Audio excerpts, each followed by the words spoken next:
नमस्कार, जय हिंद प्यारे विद्यार्थियों, आप सभी का स्वागत है फोर्स डिफेंस एकेडमी के इस यूट्यूब चैनल पर। जैसा कि आप जानते हैं बच्चों, हम यहाँ पर एयरफोर्स वाई ग्रुप को लेकर जीके जीएस के प्रैक्टिस सेट कर रहे हैं। आज हमारा जो प्रैक्टिस सेट नंबर है वो है 24। आज हम इस प्रैक्टिस सेट को स्टार्ट कर रहे हैं बच्चों। तो यहाँ पर आप देख सकते हैं नंबर ऑफ क्वेश्चन हम सीरीज में आपका लेकर आ रहे हैं।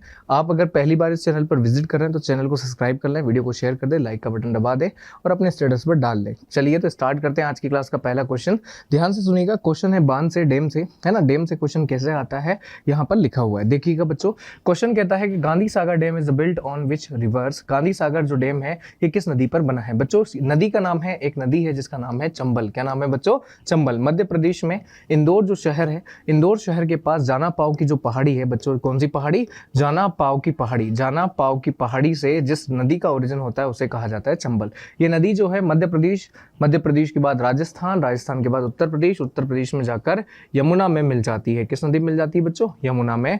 जब ये नदी मध्य प्रदेश राजस्थान में बहती है तो इस पर 3 बांध बनाए गए हैं बच्चों स्टार्टिंग से। सबसे पहला है गांधी सागर। कौन सा है बच्चों? गांधी सागर। गांधी सागर के बाद जवाहर सागर, है ना, या फिर हम कह सकते हैं चित्तौड़ सागर। क्या है बच्चों? चित्तौड़ सागर। और चित्तौड़ सागर के बाद है बच्चों कोटा बैराज। क्या है बच्चों? कोटा बैराज या कोटा सागर। ठीक, तो यहाँ पे 3 बांध है, नदी का नाम है कौन सा? Chambal. Option number D is the correct answer for this question. Now next अगला क्वेश्चन है, माउंट एवरेस्ट पर चढ़ने वाली प्रथम महिला कौन सी थी बच्चों? प्रथम महिला आपको सभी को पढ़ के जाना है। पीटी उषा नहीं थी, कर्नम मल्लेश्वरी नहीं थी, फातिमा बीवी नहीं थी। राइट आंसर हो जाएगा बछेंद्री पाल। माउंट एवरेस्ट जिसकी हाइट है बच्चों कितनी? 8848 मीटर। ये भारत या विश्व की सबसे भारत नहीं, विश्व की सबसे ऊंची चोटी है, इसका नाम है माउंट एवरेस्ट। और माउंट एवरेस्ट पर चढ़ने वाली पहली महिला है बछेंद्री पाल। अगला है, निम्न में से कौन सा खेल सर्वोच्च पुरस्कार है? देश का सबसे बड़ा जो है सर्वोच्च पुरस्कार कौन सा है बच्चों आपके खेल में? मतलब खेल मतलब स्पोर्ट्स हो गया बच्चों। स्पोर्ट्स में आपका पूछ रहा है सबसे बड़ा अवार्ड कौन सा है बच्चों? स्पोर्ट्स में सबसे बड़ा जो अवार्ड है, 3 प्रकार के अवार्ड स्पोर्ट्स में बेसिकली इंडिया में दिए जाते हैं।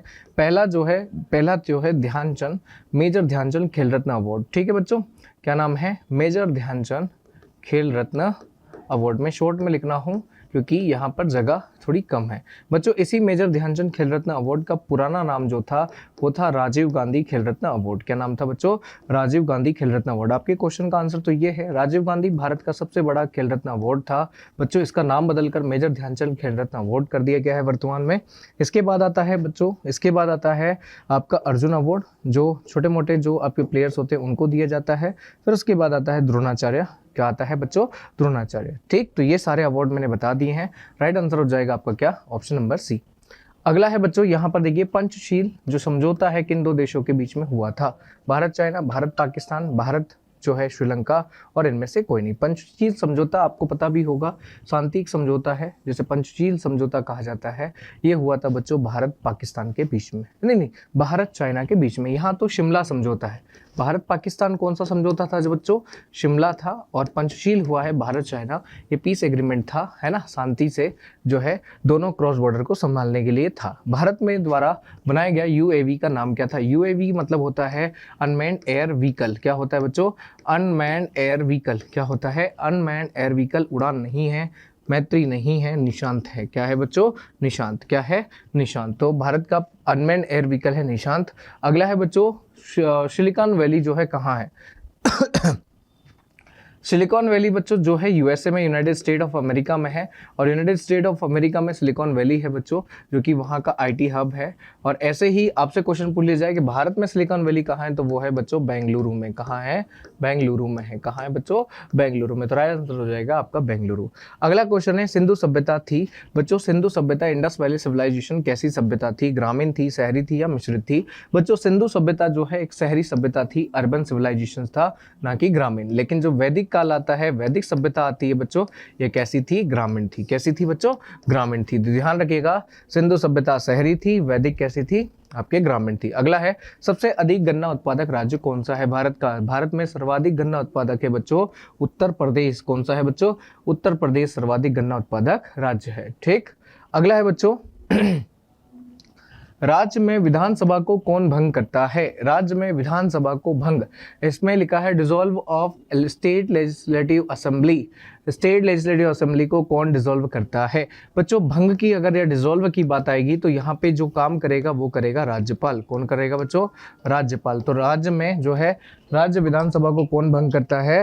तो वो करता है राज्यपाल। कौन करता है बच्चों? राज्यपाल। ठीक है, राज्य विधानसभा को कौन भंग करता है बच्चों? राज्यपाल। Option number A is the correct answer for this question. अगला क्वेश्चन क्या कहता है? जल्लीकट्टू खेल जो है किस राज्य में मनाया जाता है? कर्नाटक में नहीं है, केरल में नहीं है, आंध्र प्रदेश में नहीं है बच्चों, कहां पर? तमिलनाडु में। जल्लीकट्टू कहां मनाया जाता है बच्चों? तमिलनाडु में। ये एक क्या है? परंपरागत खेल है जो कि तमिलनाडु में मनाया जाता है। सबसे गर्म ग्रह कौन सा है? सबसे गर्म ग्रह मतलब यहाँ पे पूछा है हॉटेस्ट प्लेनेट इन दी और सोलर सिस्टम। तो यहाँ पे देखेंगे सबसे ज्यादा गर्म ग्रह बुध, शुक्र, पृथ्वी, मंगल। तो जो शुक्र ग्रह विनस जो है बच्चों, ये प्लेनेट सिस्टम का, हमारे सोलर सिस्टम का सबसे ज्यादा ग्रह जो है आपके गर्म ग्रह है। ठीक है, यहाँ पर मंगल जो है जिसका टेम्परेचर डिफरेंस ज्यादा है। सबसे बड़ा जो है बच्चों बृहस्पति है ना, बुध आपके जुपिटर है। तो राइट आंसर हो जाएगा आपका ऑप्शन नंबर ए। अगला है पृथ्वी सम्मेलन 1992 में कहाँ शुरू हुआ था? पृथ्वी सम्मेलन या पृथ्वी शिखर सम्मेलन 1992 का जो था बच्चों, ना है तो जिनेवा, ना तो पेरिस, ना आपके ये रियो डी जेनेरो में हुआ था। कहाँ हुआ था बच्चों? ब्राजील का एक शहर है जिसका नाम है बच्चों रियो डी जेनेरो। तो रियो डी जेनेरो में हुआ था क्या? आपके पृथ्वी शिखर सम्मेलन 1992 का। अगला है निम्न में से खाद्य फसल कौन सी है? खाद्य मतलब जिसे खाया जा सके बच्चों, सरसों जो है ये ऑयल के लिए यूज किया जाता है। कपास जो है बच्चों कपड़ों के बनाने के लिए यूज किया जाता है। रतन जो है ये आपके किया जाता है बच्चों एथेनॉल के लिए। किसके लिए? एथेनॉल के लिए, जो कि पेट्रोल में मिलाया जाता है। और अगला आता है मक्का। मक्का को खाया भी जाता है। अगला क्वेश्चन है बच्चों वर्ष का सबसे लंबा दिन कौन सा होता है? वर्ष का नॉर्थ हेमिस्फीयर में बच्चों, उत्तरी गोलार्ध में वर्ष का सबसे लंबा दिन होता है बच्चों 21 जून। ठीक, और जो उत्तरी गोलार्ध में वर्ल्ड का सबसे छोटा है ना जो दिन होता है वो होता है 22 दिसंबर। क्या होता है बच्चों? 22 ऑफ दिसंबर। लेकिन अगर हम उल्टा कर ले साउथ हेमिस्फीयर में तो ये सबसे छोटा और ये सबसे बड़ा हो जाता है। ठीक, तो राइट आंसर हो जाएगा आपको बच्चों 21 जून। और उसके बाद अगर आपसे क्वेश्चन पूछे कि दिन और रात कहाँ बराबर होते हैं या कब बराबर होते हैं, तो बच्चों इक्वेटर पे होते हैं। कहाँ होते हैं? इक्वेटर पर 3 देती है 21 ऑफ मार्च, 21 मार्च में बराबर दिन होता है। और एक होता है 23 ऑफ सितंबर, मतलब 23 सितंबर में बराबर दिन होता है। अगला है बच्चों 14 से 15 क्वेश्चन। वोट देने के लिए उम्र क्या होनी चाहिए? तो वोटिंग एज जो होनी चाहिए वो होनी चाहिए बच्चों कितनी? 18 वर्ष। कितनी होनी चाहिए? 18 वर्ष। कितनी होनी चाहिए? 18 वर्ष। देखो बच्चों यहाँ पर आप देखेंगे वोटिंग एज के अलावा कुछ सम इंपॉर्टेंट एज हैं, जैसे आपके वोटिंग एज जो है बच्चों वो है कितना? 18 ईयर। फिर उसके बाद जो है आपके पंचायत इलेक्शन क्या है बच्चों? पंचायत इलेक्शन के लिए एज 21 ईयर।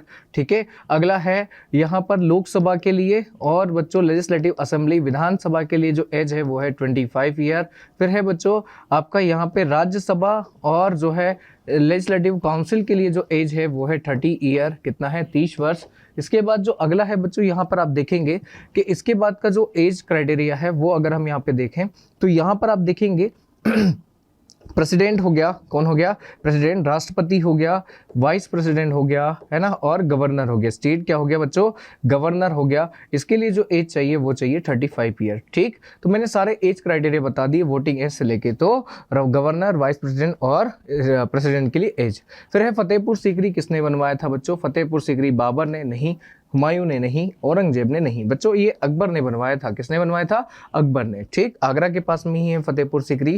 फ्रांस की राजधानी जो है बच्चों क्या है? मॉस्को जो है बच्चों रूस की राजधानी, रशिया की राजधानी है, ये फ्रांस की नहीं है। पेरिस जो है ये है फ्रांस की। किसकी है बच्चों? फ्रांस की। लंदन जो है ये है यूके यानी यूनाइटेड किंगडम की। और रोम जो है बच्चों वो है इटली की। किसकी है बच्चों? इटली की। राइट आंसर हो जाएगा आपका क्या?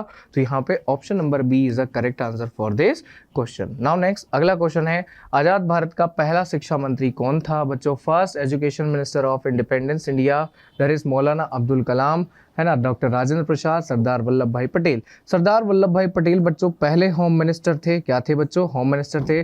डॉक्टर राजेंद्र प्रसाद जो थे food and agricultural minister, food and क्या थे बच्चों? Agricultural minister. ठीक, और मौलाना अब्दुल कलाम जो थे बच्चों ये थे शिक्षा मंत्री। क्या थे बच्चों? शिक्षा मंत्री। तो राइट आंसर हो जाएगा ऑप्शन नंबर ए। क्या हो जाएगा? Option number A. अगला है, संसद के 2 सत्रों के बीच में अधिकतम कितना अंतराल हो सकता है बच्चों? तो जो पार्लियामेंट्री हाउस होते हैं इसके 3 सेशन होते हैं बच्चों। कितने सेशन होते हैं? 3 सेशन। सेशन मतलब होती है एक मीटिंग। क्या होती है बच्चों? मीटिंग सेशन होता है जहां पर ये लोग मिलकर बातें करते हैं। तो ये 3 सेशन होते हैं और इन 3 सेशन के बीच में कितने मंथ का अंतर होता है? देयर इज 6 मंथ, 6 माह का अंतर होता है। 6 माह से ज्यादा नहीं हो सकता। राइट आंसर हो जाएगा ऑप्शन नंबर ए। क्या हो जाएगा? Option number A. अगला क्वेश्चन है, गरबा कहाँ का लोक नृत्य है? गरबा कहाँ का लोक नृत्य है? क्या राजस्थान का है? क्या उत्तर प्रदेश का है? क्या असम का है? बच्चों राइट आंसर हो जाएगा गरबा है गुजरात का। किसका है बच्चों? गरबा किसका है? गुजरात का। तो यहाँ पर आप देखेंगे मल्टीपल क्वेश्चन है, मल्टीपल क्वेश्चंस के मल्टीपल आंसर्स हैं और इन आंसर्स को बताने और आपको समझाने का एकमात्र उद्देश्य है कि आप ज़्यादा से ज़्यादा प्रैक्टिस करें, आप ज़्यादा से ज़्यादा इन चीज़ों को पढ़ें। ये चीज़ें आप पढ़ोगे, प्रैक्टिस करोगे तो कहीं ना कहीं आप देखोगे कि आपके ही रिलेवेंट क्वेश्चन आते हैं। कभी कभी हम इन क्वेश्चंस के आंसर गलत करके आ जाते हैं, जिसका सबसे बड़ा चिंता या सबसे बड़ा दुख होगा कि हम उन क्वेश्चंस को जो आते थे उनको भी गलत करके आए और इस तरह से हमारा नंबर जो है थोड़ा सा कम हो जाएगा। तो अगर नंबर बूस्ट करना है बच्चों, जीके जीएस थोड़ा सा बहुत आसान भी है, ईजी पड़ता है और यहाँ पे नंबर ऑफ वेराइटीज़ भी है जिसमें मज़ा भी आता है। ठीक है, तो इसी के साथ बच्चों इस सेशन को मैं दी एंड करता हूँ, है ना। इसके बाद जो है हम नेक्स्ट क्लास में नेक्स्ट टॉपिक से रिलेटेड जो है क्वेश्चंस लगाने वाले हैं और साथ ही साथ में इसका उद्देश्य यही है कि ज़्यादा से ज़्यादा आप क्वेश्चंस को लगाएं, सॉल्व करें, जिससे कि आपका जो है जीके जीएस का नॉलेज जो है वो बढ़े। ठीक है, और अगर वीडियो ठीक लग रहा है बच्चों तो आप इसे शेयर कर दीजिए, लाइक का बटन दबा दीजिए, चैनल पर पहली बार आ रहे हैं तो सब्सक्राइब जरूर कर लीजिए। मिलते हैं नेक्स्ट सेशन में, तब तक के लिए सभी को जय हिंद, जय भारत।